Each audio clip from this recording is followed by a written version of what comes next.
എല്ലാവർക്കും നമസ്കാരം. ഇപ്പോൾ നമ്മുടെ സമൂഹത്തിൽ ചർച്ച ചെയ്യപ്പെടുന്ന ഒരു വിഷയമാണ് ക്ഷേത്രങ്ങളിലെ ആചാര ലംഘനത്തെക്കുറിച്ച്. അടുത്ത സമയത്ത് തന്നെ നമുക്കറിയാം, ഗുരുവായൂർ ക്ഷേത്രത്തിൽ ഗുരുവായൂർ ഏകാദശിക്ക് നടക്കേണ്ട ഉദയാസ്മന പൂജ കഴിഞ്ഞ മാസം നടത്തിയത് വലിയൊരു വിവാദമായിരുന്നു. ദേവസ്വം ബോർഡ് തൻ്റെ ഇഷ്ടത്തിന് ആ പൂജ നടത്തിയതിനെ കുറിച്ച് വളരെ വിവാദമുണ്ടായിരുന്നു. ഇപ്പോൾ കഴിഞ്ഞ ഒരു ദിവസം ഗുരുവായൂർ മേൽശാന്തി അദ്ദേഹത്തിന് പൊലയുള്ള കാലമായിട്ട് അവിടെ അന്നദാനത്തിന് ഭദ്രദീപം തെളിച്ച് ഉദ്ഘാടനം ചെയ്ത് അതും ഒരു വിവാദം ഉണ്ടായിരുന്നു. സത്യത്തിൽ ഇവരെയൊക്കെ ആചാര ലംഘനത്തിന് പ്രേരിപ്പിക്കാൻ കാരണമാരാണ്? വിശ്വാസികളായ നമ്മൾ തന്നെയാണ് ഇതിന് കാരണം. നമ്മൾക്കെല്ലാം അറിയാം, ഇതിന് യഥാർത്ഥത്തിൽ തുടക്കം കുറിച്ച് വെച്ചത് ഇവിടെ നിന്നാണ്. ശബരിമലയിലെ ആചാര ലംഘനത്തിൽ കൂടിയാണ് ഇതിന് തുടക്കം കുറിച്ച് വെച്ചത്. ഭഗവാൻ ഇവിടെ നിന്ന് അവതാരോദ്ദേശം പൂർത്തിയാക്കിയതിന് ശേഷം ഭഗവാൻ ഇവിടെ ശബരിമലയ്ക്ക് പോകുമ്പോൾ, പന്തളത്തിൽ നിന്ന് ശബരിമലയ്ക്ക് പോകുമ്പോൾ എന്താണ് പറഞ്ഞിട്ട് പോയത്? വർഷത്തിലൊരിക്കൽ വൃശ്ചികം 1 മുതൽ മകരവിളക്ക് വരെയുള്ള ആ കാലത്ത് 41 ദിവസം വ്രതമെടുത്ത് എന്നെ വന്ന് കാണണം. ആ സമയമാണ് ഭഗവാനെ അവിടെ പോയി ദർശനത്തിന് അനുവാദം തന്നിരുന്നത്.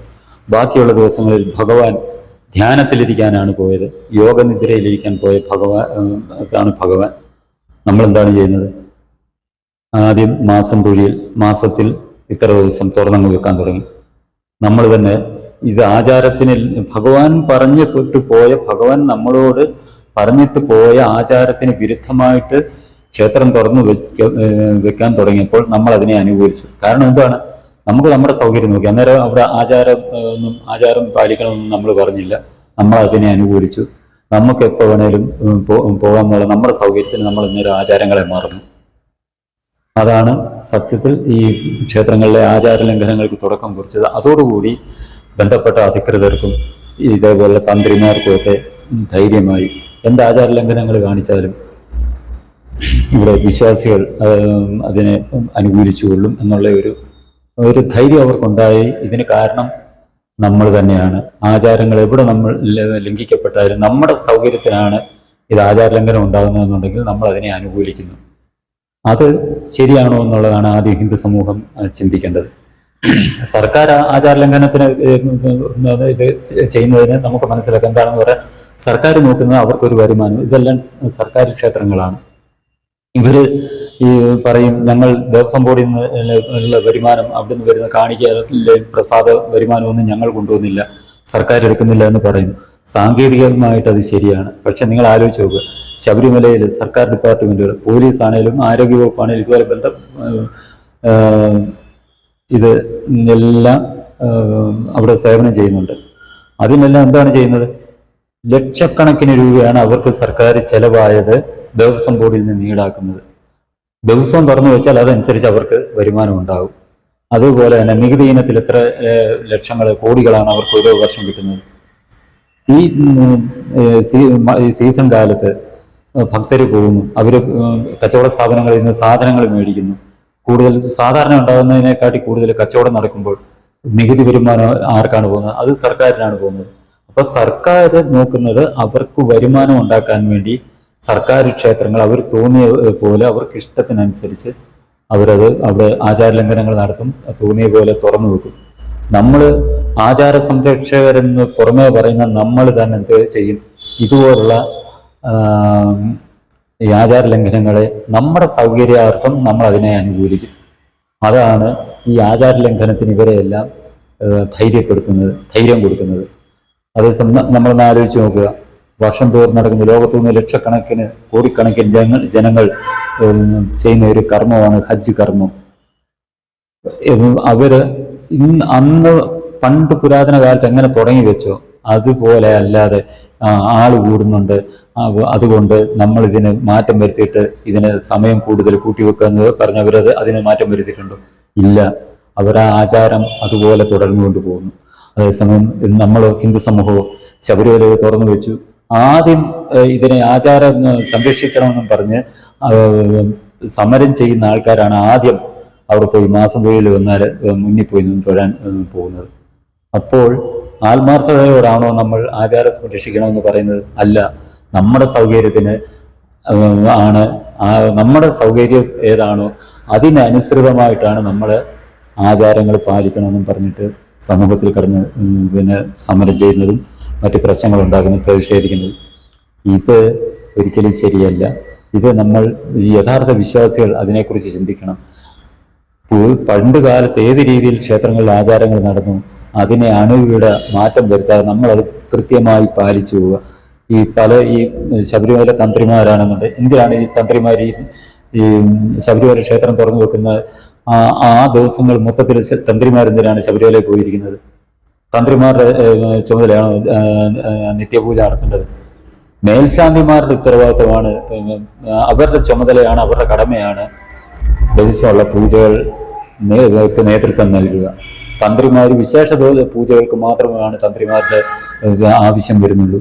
അതായത് കലശം, ഇതേപോലുള്ള പടിപൂജ, ഇതുപോലുള്ള വിശേഷ പൂജകൾക്ക് മാത്രമാണ് തന്ത്രിമാരുടെ ആവശ്യം വരുന്നത്. പടിപൂജയ്ക്ക് പോലും തന്ത്രിമാരില്ലെങ്കിലും പടിപൂജ നടക്കും. ഇത് അങ്ങനെയാണ് ഇവിടെ നടക്കുന്നത്. ക്ഷേത്രം ഒന്ന് തുറന്നു നോക്കുന്നതാണ് എല്ലാം ശബരിമല തന്ത്രിമാര് അവിടെ സന്നിഹിതരാണ്. എന്താണ് ഇവരുടെ എല്ലാം ഉദ്ദേശം ഇതേ ഉള്ളൂ, വരുമാനം മാത്രം, ധന ലാഭം പ്രതീക്ഷിച്ചാണ് പലരും ഇത് ആചാരങ്ങൾ മാറ്റുന്നത്. അതിനെ നമ്മൾ അനുകൂലിക്കുന്നത് കൊണ്ടും അതിനെ പിന്തുണയ്ക്കുന്നത് കൊണ്ടും മാത്രമാണ് ഇത് ആചാര ലംഘനങ്ങൾ മുന്നോട്ട് പോകുന്നത്. ഈ എല്ലാ കാര്യങ്ങളും തന്നെ ഞാൻ ഏറ്റവും നമുക്കെല്ലാം ചിന്തിക്കാവുന്ന ഒരു കാര്യം ഞാൻ പറയാം. ഈ ഒരു വീട്ടിൽ മരണം സംഭവിച്ചാൽ 1 വർഷം ക്ഷേത്രങ്ങളിൽ പോകരുതെന്നാണ് പറയുന്നത്. വടക്കേ ഇന്ത്യക്കാർ ഇപ്പോഴും അതേ രീതിയിലാണ് ചെയ്യുന്നത്. അവരുടെ വീട്ടിൽ എവിടെയെങ്കിലും ഒരു മരണം ഉണ്ടായാൽ അവർ 1 വർഷം കഴിയാതെ അവർ ക്ഷേത്രങ്ങളിൽ പോകാറില്ല. നമ്മളിവിടെ ചെയ്യുന്നത് ശബരിമല, പ്രത്യേകിച്ച് കാനന ക്ഷേത്രമായ ശബരിമലയിൽ ഈ ആചാരങ്ങൾ കൃത്യമായി പാലിക്കേണ്ടതാണ്. ഈ മരണം നടന്നാൽ 1 വർഷം കഴിയാതെ, പുലയുള്ള ഒരു വീട്ടിൽ നിന്ന് 1 വർഷം കഴിയാതെ ശബരിമലയിൽ പോകരുത് എന്നുള്ള ആ ഒരു ആചാരം ഇന്നത്ര പേരത് പാലിക്കുന്നുണ്ട്. 16 കഴിഞ്ഞാൽ, മരണം കഴിഞ്ഞ് 16 കഴിഞ്ഞാൽ നമ്മുടെ പല ആൾക്കാർ ശബരിമല പോകുന്നുണ്ട്. എന്തിനേറെ പറയുന്നു, ഈ അവിടുത്തെ ശബരിമല ആചാരങ്ങളുമായിട്ട് ബന്ധപ്പെട്ട് തിരുവാഭരണ ഘോഷയാത്ര ഉൾപ്പെടെയുള്ള ഇത് ശബരിമല ആചാരത്തിന്റെ ഭാഗമാണ്. ഈ തിരുവാഭരണ ഘോഷയാത്രയിൽ പങ്കെടുക്കുന്ന എത്ര പേര്, ഞാൻ പേര് പറയത്തില്ല, പലർക്കും അറിയാം. അവരുടെ സൗകര്യാർത്ഥം അവര് 1 വർഷം തികയുന്നതിന് മുമ്പ്, 1 മാസം ആകുന്നതിന് മുമ്പ് 16 കഴിയുമ്പോഴത്തേ പറയും അത് കുഴപ്പമില്ല, ഞങ്ങൾ തിരുവാഭരണം എടുക്കുന്നതിൽ കുഴപ്പമില്ലെന്ന് പറഞ്ഞ് തിരുവാഭരണം ശിരസിലേറ്റി ശബരിമലയ്ക്ക് കൊണ്ടുവരുന്നുണ്ട്. മകരവിളക്കിന് ഭഗവാന് ചാർത്താനുള്ള തിരുവാഭരണം. ഇത് എന്തുകൊണ്ട് ഇത് ചിലത് മറച്ചു വെക്കും. ഇത് ബന്ധപ്പെട്ട അധികൃതരെ അറിയുന്നില്ല. ഒരു വീട്ടിൽ ഇന്നാളിന് പുലയാണോ എന്ന് അറിയുന്നില്ല.